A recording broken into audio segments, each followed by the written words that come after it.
জেলের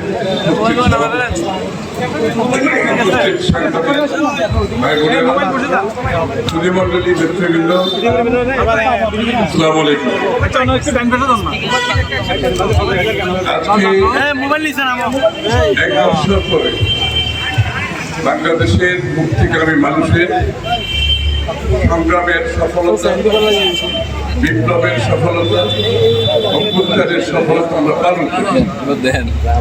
আমি কিন্তু আজকের এই সময় জেলের ভিতরে, বিগত বছরে শেখ হাসিনা যখন পালিয়ে যাচ্ছে তখন আমি জেলের ভিতরে হঠাৎ করে আমরা জানতে পারলাম যে আরবি প্রধান জাতির উদ্দেশ্যে বক্তব্য দেবে, জাতির উদ্দেশ্যে বক্তব্য দেবে। এবং জেলখানায় কিন্তু আমাদের কাছে কোনো সংবাদ থাকে না। কিছু কিছু লোক জেলখানায় ওই নীরবে কিছু কিছু রেডিও চালায়, একটা তার বন্দোবস্তের মাধ্যমে। তো একজন এসে বলতো, করতে ভাই আমার তো একটা রেডিও আছে, চুরি করে চালায় জেলখানার ভিতরে। আমার মনে হয় এটা শুনতে হবে। সেনাপ্রধান মনে হয় শেখ হাসিনা পালিয়ে যাচ্ছে, পদত্যাগ করছে। তখন তো আমাদের জেলখানায় এইবারে, আগে তো অনেকবার জেলে গেছে, এবারে জেলে দেওয়াটা অনেক বেশি কঠিন। আমাদের 5টার সময় লক আপ, বাড়ির সাথে কোনো যোগাযোগ নাই, বাইরে থেকে খাওয়া দাওয়া বন্ধ, কঠিন একটা অবস্থার মধ্যে আমরা এক একটা দিন কাটাচ্ছি। এই সময় যখন এই খবর আসলো এবং তখনই আমরা ধরে নিয়েছি বোধহয় দেশ মুক্তির দিকে যাচ্ছে। যখন সেনাপ্রধান তার বক্তব্যে শেখ হাসিনা পালিয়ে যাওয়ার বিষয়টি তুলে ধরেছেন, সমস্ত জেলখানায় একসাথে মনে হয় একটা বোমা ফেটেছে, সব ফেটে শব্দ। কারণ সবাই বিভিন্নভাবে খবর দিতেছিল, একসাথে মতো সবাই চিৎকার করে উঠেছে, আওয়াজটা হয়েছে একটা বোমার মতো। আমার কিছুক্ষণের মধ্যে আমি দেখলাম আমরা যারা জেল বন্দী কঠিন সময় অতিক্রম করতেছিলাম, যাদের অধীনে জেলার জেল সুপার নেতৃত্বে, কিছুক্ষণের মধ্যে তারা আমার রুমে চলে আসলো। জেল সুপার জেলের আমার রুমে আসলো, মনে হলো তখন থেকে আমি জেলের মালিক হয়ে গেছি, ওরা এখন আমার বন্দী হয়ে গেছে। এটা একটা বিরাট অভিজ্ঞতা ছিল। মানুষ সামান্য একটা এই ঘটনার প্রতি কিভাবে সময় বদলে গেলে মানুষের অবস্থান কোথায় গিয়ে দাঁড়ায়, এটা আমার চোখে একটা বিরাট অভিজ্ঞতা। এখন মনে হয় আমি যেভাবে বলবো ওইভাবে জেলখানা চলবে, এরকম অবস্থা। তখন এই যে আওয়াজের পরে, বোম ফাটা আওয়াজের মতো পরে, জেলখানায় থেকে জেল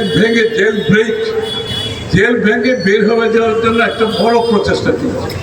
আমরা 10,000 লোক একসাথে ছিলাম, বেশিরভাগ বিএনপির লোক, বেশিরভাগ বিএনপি নেতা কর্মী, আর কিছু ছাত্র জনতা, আমাদের রিক্সাওয়ালা ভাই, ঠেলাগাড়িওয়ালা ভাই, দোকানদার, পথিক, এদের মতো। যেহেতু সবাইকে অন্যায়ভাবে জেলে নিয়ে যাওয়া হয়েছে, এই লোকগুলো তো এক মিনিটও জেলে থাকতে চাচ্ছে না। যখন শেখ হাসিনা পালিয়ে গেছে, ও তো বলছে আমি এই মুহূর্তে বাড়ি চলে যেতে হবে। ওখান থেকে জেল ভাঙার একটা ধাক্কা চলতেছে, ওরা গেট ভেঙে ফেলতেছে, বেরিয়ে যাচ্ছে।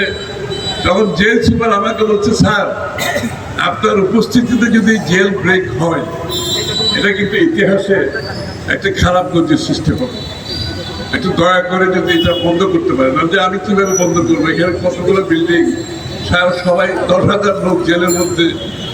তখন ওরা হচ্ছে হ্যান্ড মাইক দিল, আমি হ্যান্ড মাইক এনে দিলাম, স্যার আপনি প্রত্যেক বিল্ডিংয়ের সামনে গিয়ে একটা অনুরোধ করেন যাতে জেল ব্রেক না করে। যখন আমি গেলাম, আমি দেখতেছি জেল ব্রেক দেওয়া হলে খুব বিষয়টা একটা অন্য জায়গায় চলে যাবে।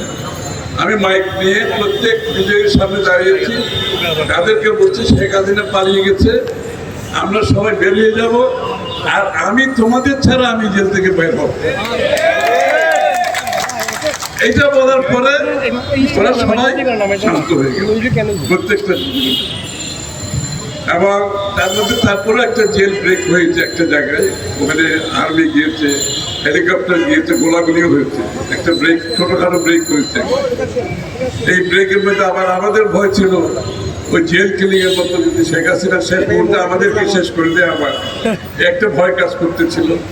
যাই হোক, ওখান থেকে আমরা কোনো মতে আর্মি চিফের সাথে যোগাযোগ করেছি, আমাদের ফখরুল ইসলাম মির্জা ফখরুল ইসলাম গিরবাই শেখ রেজাউলের মাধ্যমে ওই যে আর্মি হেলিকপ্টার ঢুকলো মোটামুটি নিয়ন্ত্রণ আছে।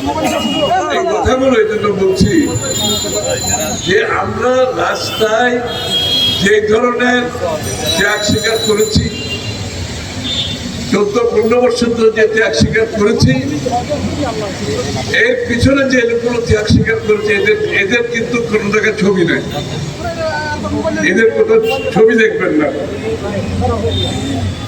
এই 10,000 লোকের মধ্যে কয়েক হাজার বিএনপির নেতা কর্মী আপনি টিভির অফিসে কিভাবে নির্যাতিত হয়েছে এই চিত্র কেউ দেখে না, আমি দেখেছি, যেহেতু আমার সামনে হয়েছে।